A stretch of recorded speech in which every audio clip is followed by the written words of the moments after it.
నమస్కారం. ప్రస్తుతం మనతో పాటు ప్రముఖ ఆధ్యాత్మికవేత్త, ప్రముఖ జ్యోతిష్య వాస్తు పండితులు ఉమామహేశ్వరరావు గారు ఉన్నారు. వారితో మాట్లాడిద్దాం. నమస్కారం గురుగారు. ఆయుష్మాన్ భవ. గురుగారు, జూన్ నెలలో వృశ్చిక రాశి వారికి ఎలా ఉండబోతుందో తెలియచేయండి. జూన్ నెలలో వృశ్చిక రాశి అనగానే తేలు. తేలు లక్షణం ఏంటి? ఇలా పొరుగుడు ప్రతి ఎక్కువసేపు అలా అక్కడ ఏమి ఉండదు. కర్మకాలు ఎవడకాలైనా ఉంటే దాని మీద కాటుపడద్దు. వీడికి విషయం ఎక్కువ. అయితే వృశ్చిక రాశి మేష వృశ్చికాయోరు బహుమహ. మేషరాశికి వృశ్చిక రాశికి ఆధిపత్యాన్ని వహించిన వాడు ధరణీపుత్రుడు, కుజుడు, అంగారకుడు. అయితే ఈ యొక్క వృశ్చిక రాశికి ప్రస్తుత కాలంలో అర్ధాష్టమ శని నడుస్తుంది. అర్ధాష్టమ శని అంటే ఏంటి అర్థం? సగకాలంగా వచ్చింది. అష్టమం అంటే 8, 4వ భాగంలో ఉంది. కాబట్టి ఇది అత్యధికమైన కష్ట నష్టములు తీసుకొస్తుంది. ఈ వృశ్చిక రాశి వారికి అనుకోకుండా కోపతాపాలు పెరిగిపోతుంటాయి. కోపతాపాలు పెరిగిపోయి ఏం మాట్లాడుతున్నారో, ఎంతవరకు మాట్లాడుతున్నామో తెలియదు. 100 రూపాయలు ఖర్చు పెట్టవలసిన చోట గొప్పకు వెళ్ళి ఈ జేబులో 100 రూపాయలు లేవు. గొప్పకు వెళ్ళి అప్పు చేసి 1000 రూపాయలు ఖర్చు పెడతారు. నోటిని అదుపులో పెట్టుకోకుండా, వాక్కుని అదుపులో పెట్టుకోకుండా ఇష్టం వచ్చినట్టుగా మాట్లాడి ఎదుటి వారి దగ్గర చులకనైపోతారు. ఉద్యోగ రంగములు చేసేవారు కూడా తన యొక్క పై అధికారిని కూడా మాట్లాడే విధానం సరిలేకపోతే ఆయనకు కూడా కోపాన్ని తెప్పించి కొన్ని కష్టాలని తెచ్చుకుంటున్నారు. భార్యాభర్తల మధ్యన వివాదాస్పదమైన పరిస్థితులు ఏర్పడిపోతాయి. అంటే భర్త తరపు బంధువులు భార్య తరపు బంధువులు భర్త తరపు, దీనివల్ల అనేక రకాల ఇబ్బందులకు గురైపోతూ ఉంటారు. ఇటువంటి పరిస్థితుల్లోనే ఉన్నారు. అయితే ఈ వృశ్చిక రాశిలోని అన్ని రకాల కష్టాలుగా ఉన్న పరిస్థితులు ఉన్నా శుభయోగమైన పరిస్థితులు మాత్రం ఒక్కలే పొందుతున్నారు. ఎవరు వాళ్ళు? విద్యార్థులు. ఎన్ని సమస్యలు ఉన్నా వీళ్ళకే, ఎన్ని రకాల కష్టాలు చూస్తున్నా ఏం పట్టించుకోరు. మనకెందుకు లేదు, వాళ్ళు ఏదో పెడతారు అని విద్య మీద, చదువు మీద ధ్యాస పెడుతున్నారు వీళ్ళు. ధ్యాస పెట్టినందువల్ల ఎప్పుడైతే ఏ ఒక్క వ్యక్తి అయినా కూడా, ఏ ఒక్క పని అయినా కూడా దృష్టి పెట్టి చేస్తే అది శుభ ఫలితమే వస్తుంది. ఎప్పుడైతే కష్టపడి చదువుతున్నారో వీళ్ళందరూ కూడా శుభయోగమైన ఫలితాలు పొందుతున్నారు, అర్హతను సంపాదించుకుంటున్నారు. ఈ విద్యార్థి రంగం వారు ఒకరిదే బాగుంది. ఇక ఉన్నవారి విధానాల్లో చూస్తే ఒక మాటలతో అష్ట కష్టాలు పడుతున్నారని చెప్పారు. అర్ధాష్టమ శనిచ్చే ఫలితములు, యోగదాయకమైన ఫలితములు లేవు. ఈ యొక్క వృశ్చిక రాశి మీద 4 గ్రహముల దృష్టి ఉంది. ఆ 4 గ్రహముల మీద కేతు దృష్టి ఉంది. కేతు దృష్టి ఎప్పుడైతే పడి ఉందో ఆ 4 గ్రహముల యొక్క విజ్ఞత పోయింది. విజ్ఞత పోయిన వారి దృష్టి, గ్రహముల దృష్టి ఈ వృశ్చిక రాశి మీద పడుతుంది. వృశ్చిక రాశి మీద పడుతున్నప్పుడు ఏమైంది? వృశ్చిక రాశికి కష్టాలు నష్టాలు వస్తున్నాయి. ఏంటి ఆ గ్రహములు? రవి, బుధ, శుక్ర, గురు గ్రహములు. ఈ యొక్క గ్రహముల వలన దృష్టి విధానం వలన ఈ రాశికి యొక్క జరిగే ఫలితములు, శుభ ఫలితములు తగ్గిపోతున్నాయి, అశుభ ఫలితములు వస్తున్నాయి. అంటే ఆర్థిక వ్యవహారంగానూ దెబ్బతింటున్నారు, అప్పులు ఎక్కువ చేస్తున్నారు, రుణగ్రస్తులు అవుతున్నారు.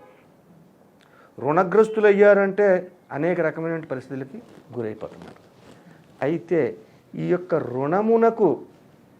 రుణగ్రస్తుల తత్వాన్ని తగ్గించుకుని ఈ యొక్క కోపతాపాలు తగ్గించి ఉపయోగకరమైన పరిస్థితులు పొందాలంటే ఈ వృశ్చిక రాశి వారు ఏమి చేయాలి? కందులు దానం చేయాలి. మంగళవారం నాడు కందులు దానం చేయాలి. కందులు దానం చేసి ఎర్రటి వస్త్రాన్ని కూడా దానం చేయాలి. ఆ తదుపరి పనస పండు ఉంటుంది. పనస పండు పైన ముళ్ళు ఉంటాయి. దాన్ని చీల్చిన తర్వాత లోపల తీస్తే అప్పుడు తొనలు బయటకు వస్తాయి. ఆ తొనల లోపల మళ్ళీ ఇంకొక గింజ ఉంటుంది, పనస గింజని. ఆ గింజని ఉపయోగకరమైన అంటే కఠినమైనటువంటి దేహాత్మంగా కలిగి ఉన్నట్టు పనసకాయ, మధురమైన తొనలు, ఆ తొనల తర్వాత ఉన్న గింజ కూడా కాల్చుకుని తింటే ఇంకా సుమధురంగా ఉండే పరిస్థితి ఉంటుంది. కాబట్టి ఈ యొక్క పనస తొనలను తీసి, పనస తొనలు అంటే ఎంగిలి చేసిన తొనలు కాదు, పనసకాయ కోసిన తర్వాత మొట్టమొదటిగా కొన్ని తొనలు తీసుకోండి. ఆ తొనలను తీసుకుని వచ్చి సుబ్రహ్మణ్య స్వామి ఆలయానికి వెళ్ళండి. సుబ్రహ్మణ్య స్వామి ఆలయానికి వెళ్ళి అక్కడికే ఆయనకి పూజా కార్యక్రమాన్ని, అష్టోత్తర పూజని చేపించి ఈ నైవేద్యంగా పెట్టమనండి. పనస తొనలని, కొబ్బరికాయ అరటిపళ్ళు మామూలే. పనస తొనలు ఎప్పుడైతే నైవేద్యంగా పెడతారో ఆ పనస తొనలు తీసుకొచ్చి అక్కడ ఉన్న భక్తులకు పంచండి.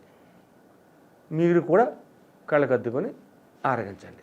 ఎప్పుడైతే ఈ పరిహారాన్ని చేస్తారో ఈ యొక్క సమస్యల వలయములో ఉన్న అటువంటి పనసకాయకి ఏ రకమైనటువంటి పరిస్థితుల్లో ఉందో లోపలికి వెళితే తీయదనాన్ని ఎలాగో పొందారో అటువంటి పరిహారాన్ని వీళ్ళు పొందుతారు.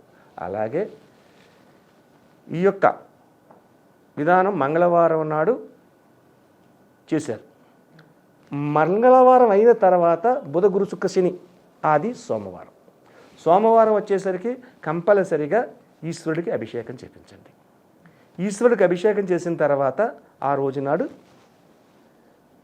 పెసరపప్పు లేకపోతే కందిపప్పులోని తోటకూర లేకపోతే చుక్కకూర లేకపోతే పాలకూర లేక మెంతికూర ఇలాంటివి ఉంటాయి. గోంగూర కాకుండా ఉన్న ఏ ఆకుకూర అయినా సరే ఆ పప్పులో వేసుకుని ఆ పప్పును కంపల్సరిగా తినండి.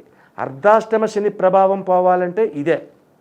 అప్పటి నుంచి వీళ్ళకి కొద్దిగా ఊరట కలుగుద్ది, లాభం కలుగుద్ది అంటలేదు, ఊరట కలుగుద్ది. అంటే కష్టంగా పడిపోతున్న వాడికి కొద్దిగా చల్లని గాలి తెలిసి అమ్మా అని ప్రాణం వచ్చిందిరా అంటాడు. అలాంటి ఊరట కలుగుతుంది. తదుపరి నెలలో గ్రహ సంచారములు మారతాయి. అప్పుడు వృశ్చిక రాశి వారికి యోగదాయకమైన పరిస్థితి వస్తుంది. అయితే అర్ధాష్టమ శని రేపు వచ్చే నెలకి వెళ్ళిపోద్దండి, వెళ్దాం. 3 నెలలు ఉంది. అంతవరకు కూడా కొద్దిగా ఇబ్బందికరమైన పరిస్థితులు పొందుతున్నారు. అంటే ఇది శని ప్రభావం. శని మందగమనుడు అంటారు. శనిని మందగమనుడు అంటారు. అంటే నెమ్మదిగా నడుస్తాడు, ఫాస్ట్గా నడవడం. ప్రతి రాశి చక్రంలోని ఒక చక్రం నుంచి ఒక ఇంటిలోంచి ఇంకో ఇల్లు మారాలంటే 2.5 సంవత్సరాలు పడుతుంది. శనికి ఏ గ్రహానికి పడదు. కాబట్టి ఈ యొక్క అర్ధాష్టమ శని ప్రభావం నుంచి బయటపడాలంటే వృశ్చిక రాశి వారికి ఈ పరిహారాన్ని చేసుకుని శివనామస్మరణాన్ని చేసుకోండి. శివనామస్మరణంతో పాటు మహామృత్యుంజయ మంత్రాన్ని జపించండి, లేకపోతే వినండి. మహామృత్యుంజయ మంత్రాన్ని, అది దాని వలన అనేకమైనటువంటి అశుభాలు తొలగి శుభతత్వాన్ని పొందుతారు. అలాగే గురుగారు, ఇప్పటివరకు మీరు ఎలాంటి పరిహారాలు చేయాలి అనేసి చెప్పారు. మరి ఈ పరిహారాలు వ్యాపారాలు చేసేవారికి అందరికీ వర్తిస్తాయంటారా? వృశ్చిక రాశిలో ఉన్న వారి వ్యాపారస్తులైనా, వ్యవహారస్తులైనా, ఉద్యోగస్తులైనా, చదువుకునే వారి పిల్లలైనా ఇటువంటి వారందరికీ వర్తింపచేసేది ఇది. వృశ్చిక రాశికి సంబంధించిన రెమెడీ ఇది. వేరే వారికి కాదు, వేరే గ్రహము రాశి వారికి కాదు. అంటే ఏ రంగాల వారైనా చేసుకోవచ్చు ఈ పరిహారం. చేయాలి. అంటే విద్యార్థులు ఉంటారు, విద్యార్థులు కూడా చేసుకోవచ్చు. మంచిది, ఇంకా ప్రాముఖ్యత చెప్తారు. దైవనామస్మరణ చేస్తే నష్టపోయేది లేదు. ఎవరైనా సరే కష్టపడేది లేదు, నష్టపడేది లేదు. దైవనామస్మరణ ఎవరైనా చేయొచ్చు. అలాగే ప్రతి దానికి ఒక్కొక్క విధానంగా చేసుకుంటూ రావాలి. ఒక్కొక్క ఏదో రాశిలోని నల్ల బెల్లం నైవేద్యం పెట్టండి అన్నాను గతంలో. ఇప్పుడు ఇక్కడ పనసతోనలో నైవేద్యం పెట్టమన్నాడు. ఇది ఎక్కడ పిచ్చోడు రా, పనసతోనలో పెట్టమంటున్నాడు. ఎవరు పెడుతున్నారు పనసతోనలో నైవేద్యం? మేము ఎక్కడే వినలేదంటారు. కాదు, ఉంది. పనసతోనలో నైవేద్యం శ్రీకృష్ణ పరమాత్ముడుకు రాయబారానికి వచ్చి ఎదురుని ఇంట ఉంటే భక్తిలోని నామస్మరణ చేస్తూ అరటిపండు తొక్క ఒలిచేసి ఆ పండు పక్కన పడేసి తొక్క చేతికిచ్చాడు. శ్రీకృష్ణుడు అమలాదకరంగా తిన్నాడు. ఆడిచ్చిన తొక్కని తెలుసు, అయినా తిన్నాడు. ఎందువల్ల వచ్చింది? భక్తి శ్రద్ధలతో చేసాడు అతను. అది అరటిపండు ఇచ్చిన అనుకున్నాడు. శబరి ఎంగిలి చేసిన పొలం రాముడు పెట్టింది. భక్తి శ్రద్ధలతో, అంటే భక్తితో చేసే పని ఏది చేసినా మంచి ఫలితాన్నే ఇస్తుంది, చెడ్డ ఫలితాన్ని ఇవ్వదు. పనసతంలో నైవేద్యం పెట్టిన వాళ్ళకి ఏ రాశి ఎందుకు చెప్పలేదు? పనసతంలో చాలా విచిత్రంగా ఉన్నట్టుగా ఉంటుంది. ఈ యొక్క రెమెడీస్ చెయ్యండి, చేసినందువల్ల ఫలితం మీరే పొందుతారు. దాని విశ్లేషణ కూడా ఇచ్చాను. పనసతోన యొక్క నైవేద్యం యొక్క విశ్లేషణ ఏ విధంగా ఇచ్చాను. పైన ముళ్ళతోటి కింద లోపల పీచు రకరకాలుగా ఉండి ఆ మధ్యలో ఉండే తొన మధురాతి మధురం. జీవితం కూడా అంతటి మధురాతి మధురంగా మారాలి అంటే మనం చేయవలసిన పరిహారాలు ఇయ్యే. అలాగే గురువుగారు, వృశ్చిక రాశి వారికి జూన్ నెలలో ఎలా ఉండబోతుంది, అలాగే వీరు పాటించాల్సిన పరిహారాలు ఏంటి అనేసి చాలా చక్కగా వివరించారు. ధన్యవాదములు. ఆయుష్మాన్ భవ.